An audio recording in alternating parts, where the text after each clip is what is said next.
Hello everyone, this is Food Poison from MGS and welcome back to another episode of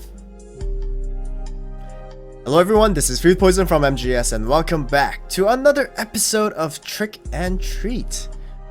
We are going through a bit of a story here. I think this is a bit into the future after what happened, or either that or a bit to the past after what happened, because they're talking about a man getting lost in this small town that they're in, and yeah, we'll keep going from here. Alfred, we got friends Axel, Alfred, and Steven kind of reading and playing games together, and Alfred is like this guy who likes to read about some stories. So we'll find out what happens to Axel, the main character. I'm not too sure if I care too much about Steven and Alfred, but we'll see. Alright, and Alfred was, reading, and Axel, the main character, is starting to get interested. Alfred said inviting, what was happening before? Come on, read this and learn a little. There we go. Alfred said inviting us to read what was on the screen. Both Steven and I moved closer to read it. There we go. The town of Abingdon, Oxfordshire country, 1994. Whoa. What? Why was there a setup button there? That was weird. I came to this town only 4,000 inhabitants to support them in an investigation. Never in my life have I... truth is that never in my life have I seen something this strange. I won't say your typical detective-ish nonsense that I have seen thousands of strange things in my life. I've seen many crimes, yes, some difficult to solve, but all of them were human. Even if you don't know how they managed to perpetrate the crime, you know that they are people like anyone else. In this case, I don't think I'm able to say the same thing. Truth is that I can't understand what happened. I was called for the disappearance of a man named Matthew Graham. Or is it Graham? 23 years, single. The last time he was seen, he was returning home from a Halloween party. He had drank alcohol, but was still sober. At least that's what witnesses said. Anyway, this is not something which can be explained with a simple drunkenness. He apparently got lost on the way home and decided to enter the forest called Oakwood. It had rained yesterday, so the ground was wet and muddy. We could easily find his traces, which were leading deep inside the forest. Apparently, he walked for 3 hours before stopping. I say stop, but the truth is we don't know what happened then. The tracks suddenly ended up in a clearing in the forest. And that's all. There was no evidence of struggle. No other trace, or pieces of clothing on the ground. There was no blood, no more footprints, or anything else. The depth of his last footprints and the position they were walking in indicated that he was still walking.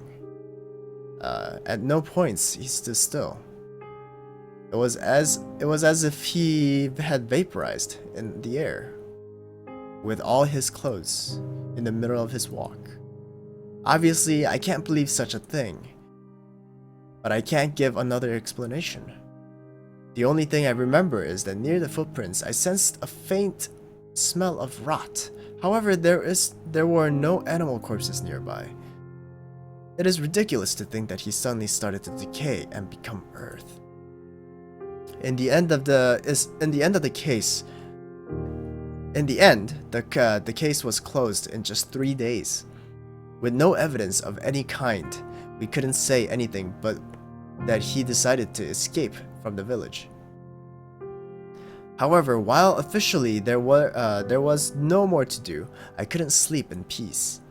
Thinking about what could have happened to him took away my sleep. In my mind, I thought all sorts of theories, like maybe everything was a plan developed by Matthew. But in the end, They all seemed impossible. I decided to investigate more on the issue. I searched the town for similar stories, and to my surprise, I found 4 more, all young men. The story was always the same. They walked into the forest alone, disappearing without trace. Even more curious is that all of them disappeared on the same date, October 31st. But there's more. A detail that completely eliminates the possibility that there is a killer or kidnapper behind this, and that is the separation of the years. Roger Bacon disappeared in 1924. Mitchell Smith disappeared in 1867. Jason Black disappeared in 1813. And the worst of all, Oswald Taylor disappeared in 1707. It simply couldn't be possible. My curiosity led me to dig deeper. I thought that the answer may be in the past of the forest. That when I discovered that what seemed to be the simple and boring forest actually hid a great story. Before it was called Oakwood or Oaks Forest, the place was called Witchwood. The word witch has a huge similarity with witch. Taking into consideration that it is an old name and language changes over time, that indicates that it was the forest of witches. Apparently, more than 400 years ago, the people of the village believed witches lived in the woods. Unfortunately, almost all the information is already lost. They were stories told in voice, without a properly written record. I just know that with the change of religion to Christian, people stopped seeing the witches with good eyes and began to hunt them. Apparently, the last one before her death cast a curse on the forest, which even today should continue to exist. Anyway, obviously I cannot accept something like that as the answer. In the end, I have no other choice than accepting each one of them escaped from the village, using the legend of the forest to make it look like it was something supernatural. Oh. And it just ends. Interesting story. I didn't know such a story was hiding in this town. I said, honestly surprised. Even if it's a lie, it managed to hold my interest. Wait, there's something more, Alfred said. At the same time, he scrolled to the comments. We read what is written there. A couple of comments called our attention. Both of them talked about some creature. At that time, they felt a horrible fear for what could happen to them. While the 2 comments share great similarities, but they could have been written by the same person. There are many others that deny it. Looks like many people went to the forest because of the legend, but couldn't find anything. I thought that you only read these things to look more cool before the girls, replied Stephen as a joke. Alfred giggles with a little shame. Partly yes, he admitted it. That was a secret everybody silently knew. Well. Now we have an activity for tonight, Stephen said. At the same time, he makes a face overflowing with enthusiasm. What? I asked, completely lost. I thought we were just killing time. Simple. Let's go to that forest, Stephen replied without hesitation. He seemed really fascinated by the story. Are you insane? Said Alfred, unable to believe what he just heard. You only needed to look at his face to know he did not like the idea. Despite everything you've heard, you want to go. Of course, it will be a test of courage among us 3, replied Stephen, full of confidence, perhaps too much. You should really relax a bit. Don't tell me you're afraid. No. Why should I be afraid? Answered Alfred. At the same time, he folds his arms, making a false gesture of security. It's more than obvious that you are afraid, Alfred. Almost as much as when you have to talk with the girl. And what about you, Axel? Don't tell me you won't come. Suddenly, Stephen asks me, at the same time looking at me mockingly. Don't tell me you want to be the chicken of the group. I hate that tone of voice he used. I will never give you that.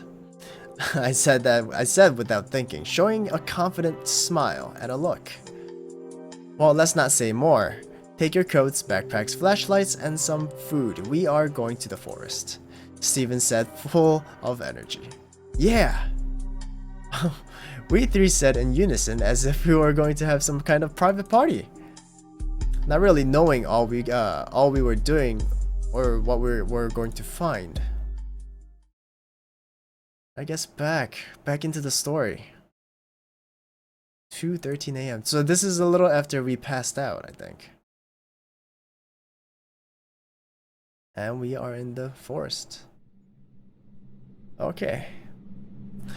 Well, actually, this is where I'm gonna have to end, guys. Sorry, it's kind of getting into the main part of the story, but this is where I'm gonna have to end. Hopefully, you guys are still enjoying this one. I'm quite interested in what's gonna happen next, but yeah, sorry, but I'll have to end it here. Don't want to get the video to get too long. So yeah, hope you guys enjoyed the video. If you guys did, please leave a like, comment, and subscribe if you guys haven't already, or if it's your first time here. Really helps me out when you guys do that. And yeah, with that, thank you so much for watching the video once again. Have a great day, and I'll see you guys in the next video.